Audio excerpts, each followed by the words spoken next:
Hello everyone, my name is Kenan. I hope you're all doing great. I am your English language instructor. You can also regard me as your English language consultant. Therefore, whenever you have some problems with English, please do not hesitate to drop a couple of lines in the comment section and write your questions there. So I'll try my best to prepare some special videos just for you, just for your questions. So if I help you somehow to improve your English, I'll feel glad and happy.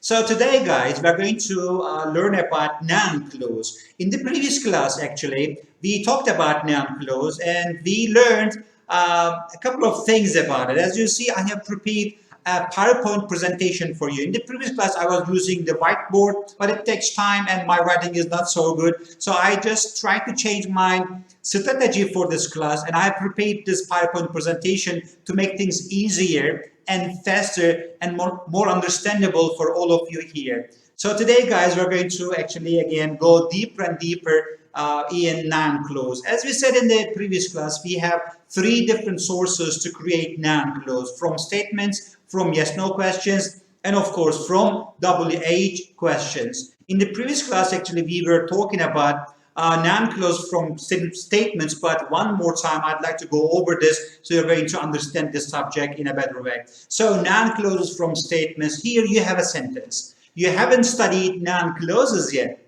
Yeah, this is actually a very good sentence, very relevant to today's subject. So it's a sentence, and a sentence cannot be used as a subject or an object of another sentence, so that you have to turn this into a noun clause. And I think you know how to do that. When we put that at the beginning of a sentence, which makes it a noun clause. Now we have that you haven't studied noun clauses yet is our noun clause. Now you can use this noun clause either as a subject or an object of another sentence. So you can build up long sentences and your fluency will improve in this way.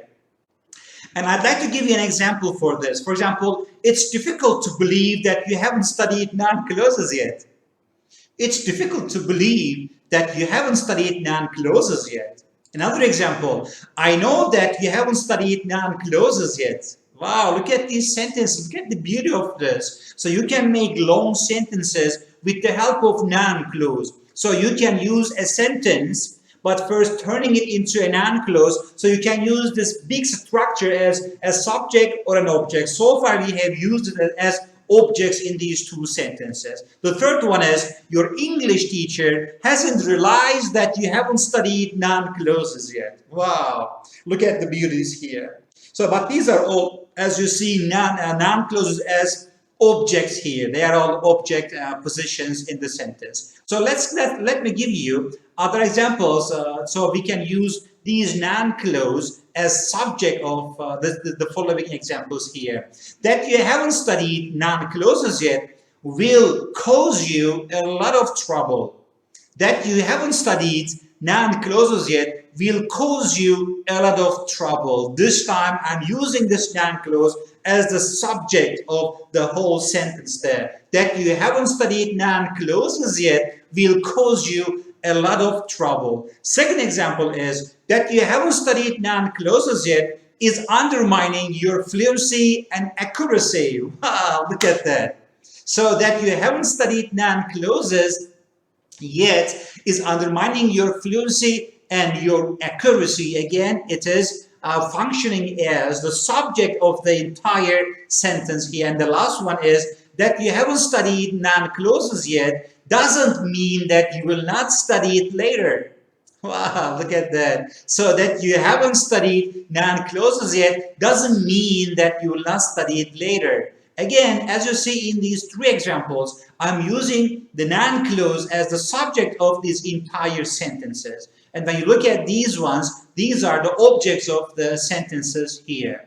And I need to mention here something important. So you see, I have put this set into brackets, in brackets here. So I have put this set in brackets here. There is a reason for this. If you are using a noun clause as the object of a sentence, in this case, you may omit this tense. Okay, please don't forget that. So it's difficult. It's difficult to believe that you haven't studied. It's difficult to believe that you haven't studied noun clauses yet. or it's difficult to believe you haven't studied noun clauses yet mean the same thing, and both are grammatically correct. So I know that you haven't studied noun clauses yet, or I know you haven't studied noun clauses yet. The same thing. So your English teacher hasn't realized that you haven't studied noun clauses yet, or your English teacher hasn't realized you haven't studied noun clauses yet. So both are correct. So that can be omitted if the noun clause functions as the object of that sentence. Please guys, don't forget that. But if you are using a noun clause as the subject, you cannot omit this that. It's a must. It's a must, guys. So let it be just a summary of the previous class, because we have covered noun clause from statements in the previous class. Now actually we have also gone over this. I think it's pretty clear how to use sentences as first noun clause, then in an entire sentence together. Now let's move to noun clause from yes/no questions. I think we all know what is a yes/no question. An example is, have you studied noun clauses? Have you studied noun clauses? It's a yes/no question. So a yes/no question begins with, as you see, an auxiliary verb. A yes/no question begins with an auxiliary verb. So like have, has, did, do, does, will, am, is, are, shall, can, would, should. These are all auxiliary verbs. So if a question begins with just a helping verb, or in other words, an auxiliary verb, in this case, this is a yes/no question. So how can you change a yes/no question into a noun clause? It's not difficult. A bit maybe is more complex, but not that difficult. So here we use if, either if or whether, to change yes/no questions into noun clauses. You can use either if or whether, and both are equally, let's say, valid. So if you have studied noun clauses, you see here I have changed the word of order, let's say the order of words here. Now, as you see, I have changed the order of words here. So after if, we have to use direct the subject. You see here, auxiliary comes before subject because it's a question. But noun clauses are not questions, all right? So look, you see here, have comes after subject. So first if, and then subject, and then auxiliary verb, and then the main verb. So this is the word order now in this noun clause. If you have studied noun clauses, or you may use actually whether. So whether you have studied noun clauses. You see, if or whether, and the word order is the same in both examples here. Now we have a noun clause, guys. Wow. So you know that we have a lot of options to use them either as a subject or an object in bigger sentences. Now I'd like to give you some examples here. I want to know if you have studied noun clauses. So rather than maybe directly asking, have you studied noun clauses? You may say, I want to know if you have studied noun clauses. Or you may say, I want to know whether you have studied noun clauses. You see? You know, it is, I think, more sophisticated, isn't it? So it's going to give you opportunities to set up long sentences. And maybe you don't have to all the time ask some yes/no questions, but you can also ask some indirect questions. So actually, these are all indirect questions. But I think the message is pretty clear here. So I want to know whether you have studied noun clauses there, or whether you have studied noun clauses. Whether you have studied noun clauses will make a considerable impact on your understanding English language. So you see, whether you have studied noun clauses. Guys, if you are using, let's say, a noun clause like this from yes/no question, as you see, we can use whether and if. But if you are using it as the subject of a sentence, so you cannot use if structure here. It's impossible. It's grammatically incorrect. So you can only use whether.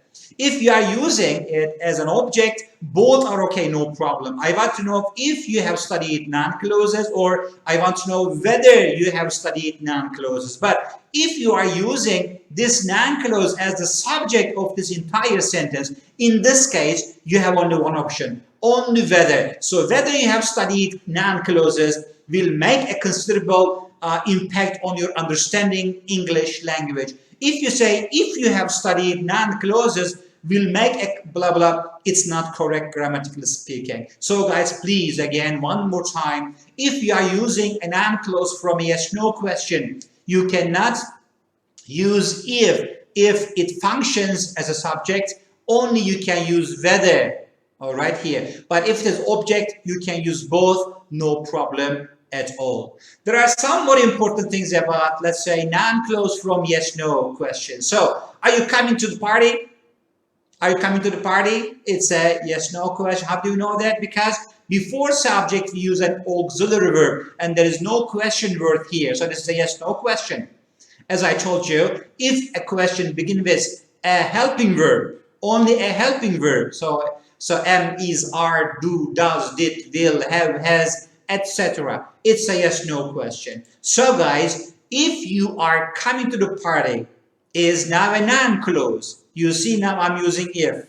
As you remember, in noun clause, after if, we use direct the subject, but not a helping verb. So if you are coming to the party is the correct word order of this noun clause. If you say, if are you coming to the party, it's not a noun clause. It's not grammatically correct. So you need to change the order of words, and you have to put it in this way, guys. So look here, and now I'm using whether. Whether you are coming to the party, either if or whether, the rest is the same as you see here. If you are coming to the party, whether you are coming to the party mean the same thing, and they have the same function here. So here, if, will you tell me, if you are coming to the party, will you tell me if you're coming to the party? Look, it's a very good question actually. And here, will you tell me whether you're coming to the party? So here, I'm using whether. Look, the same thing here, but as object here, as you see. Will you tell me whether or not? Oh, look, now I am adding here or not. When you use whether, we also use at the same time or not. Okay, whether or not. Sometimes you use whether or not in this position, as you see. So whether or not you're coming to the party. Will you tell me whether or not you're coming to the party? Or you see here we can put or not at the end. Will you tell me whether you're coming to the party or not? Will you tell me whether you're coming to the party or not? So both are correct. Either whether or not in the middle or not, or whether you're coming to the party or not. Equally correct. You see, guys, so the same question with if, because it's an object position. The same question with whether, and this time we added or not right after whether, and this time we added or not at the end of the question here. So will you tell me whether you're coming to the party or not? Will you tell me whether or not you're coming to the party? Will you tell me if you're coming to the party? So will you tell me whether you're coming to the party? You see, you have lots of options to use like this here. Okay, are you coming to the party? If you're coming to the party, noun clause, as you see. Whether you're coming to the party, and if you're coming to the party is not correct, right? Because now it is subject position, and in subject positions we don't use if. Like this, noun clause that begins with if. Only you can use whether there. So whether you're coming to the party doesn't concern anybody. Okay, whether you're coming to the party doesn't concern anybody. And whether or not you're coming to the party doesn't concern anybody. Whether or not you're coming to the party doesn't concern anybody. And as you can guess, the last one is whether you're coming to the party or not doesn't concern anybody. You see, guys, I am using this noun clause just like as if it were only one word, because it has the same function there, subject function. So whether you're coming to the party or not, whether or not you're coming to the party. Okay, so whether you're coming to the party, if you're coming to the party is not correct because it is a subject position here, so you cannot use the noun clause with if, as I have already mentioned. Okay, guys. Again, noun clause from yes, no questions. Another example. Can you speak English well? Can you speak English well? So how can you make it a noun clause? I think now you know it. If they can speak English well. If they can speak English well. Or whether they can speak English well. Or whether they can speak English well. Or whether or not they can speak English well.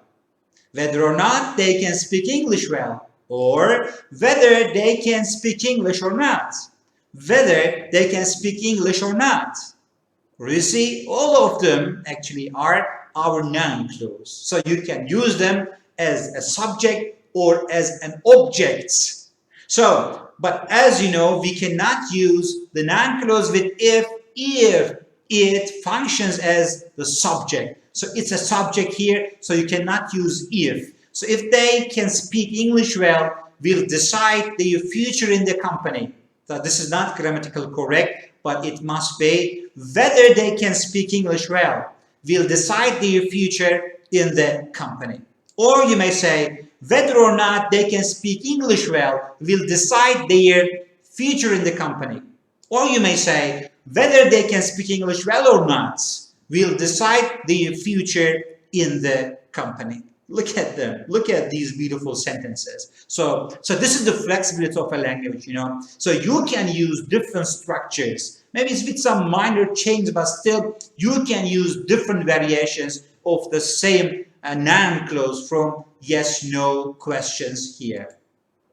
So can they speak English well? Again, if they can speak English well, you know, whether they can speak English well, two different variations of noun clause from yes, no questions. So whether or not they can speak English well, and whether they can speak English well or not. And here, now I am using this as an object. The promotion will be decided according to if they can speak English well. Wow. The promotion will be decided according to if they can speak English well. You may say the promotion will be decided according to whether they can speak English well. Or you may say the promotion will be decided whether or not they can speak English well. Or the promotion will be decided according to whether they can speak English well or not.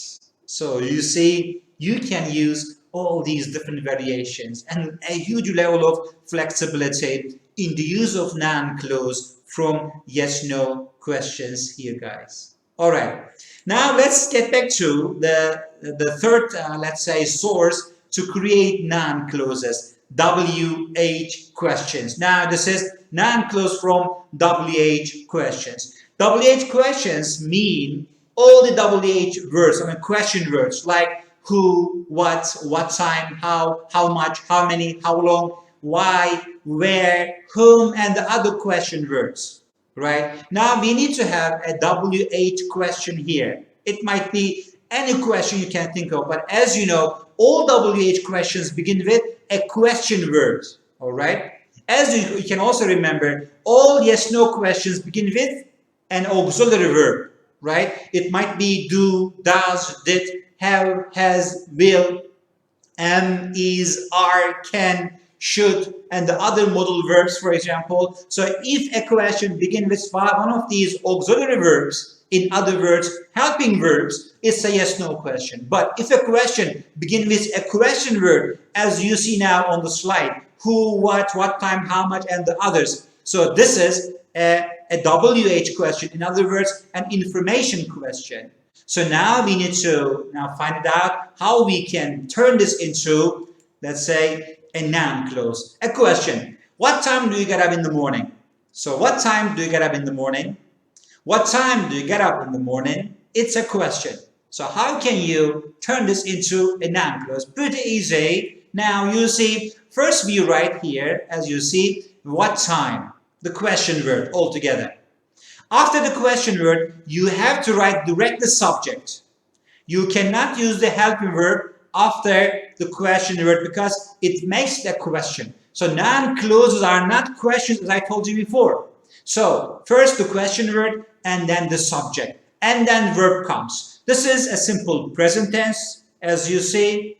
So we don't use do auxiliary in a positive sentence, so we omit it. So what time you get up in the morning now is our noun clause.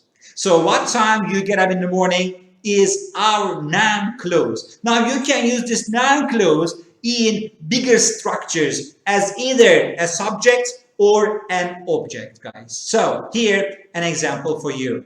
Please be careful about what time you get up in the morning. Please be careful about what time you get up in the morning. You see, it is an object there. You haven't told me yet what time you get up in the morning. So you haven't told me yet what time you get up in the morning. Another, you see, object position. You see, I always use the same structure, the same noun clause without changing anything there.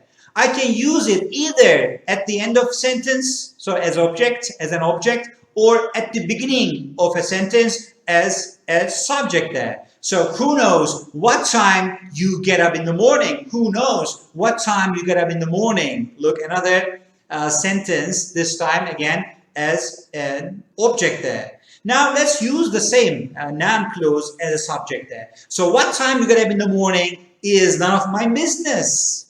So what time you get up in the morning is none of my business. You see, it's kind of defying, but again, a good sentence there. So what time you get up in the morning influences your appetite positively or negatively.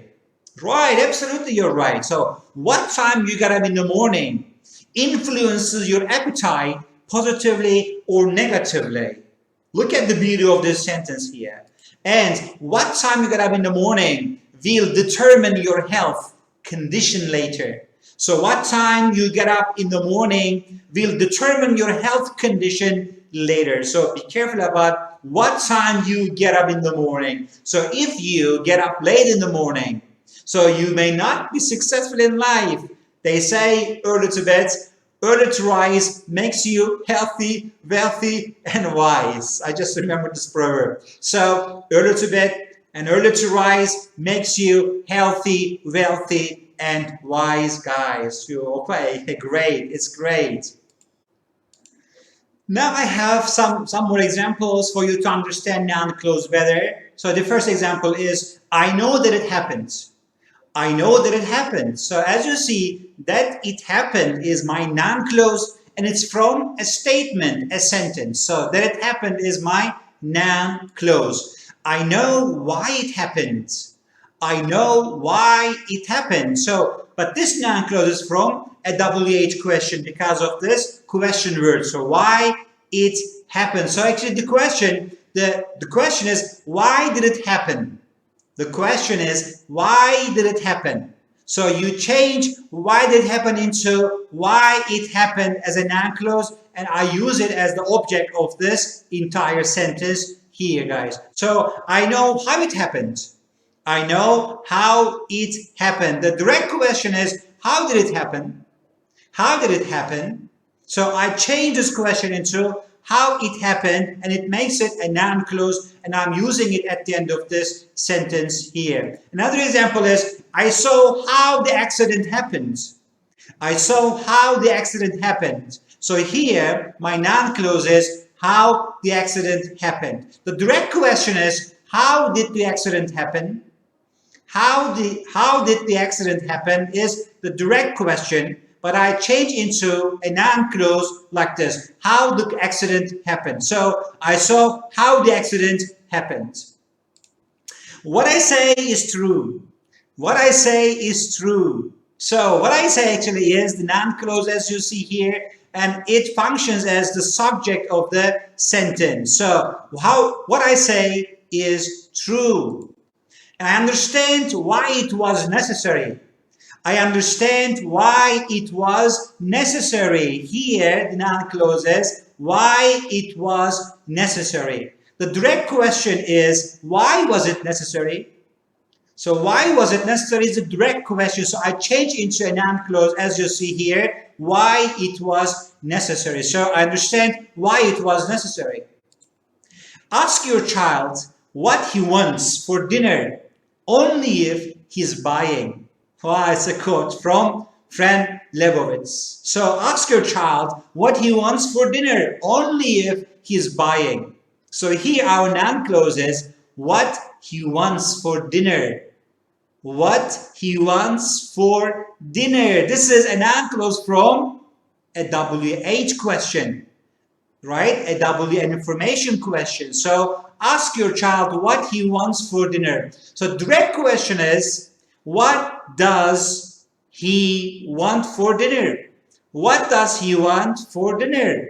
Right? What does he want for dinner is the direct question. So you change it into what he wants for dinner as a noun clause from a WH question. So ask your child what he wants for dinner only if he's buying. A very nice quote, actually. So he knows all about art, but he doesn't know what he likes. Another quote from James Torber. So he knows all about art, but he doesn't know what he likes. So noun clause is what he likes here. So direct question actually is here, what does he like?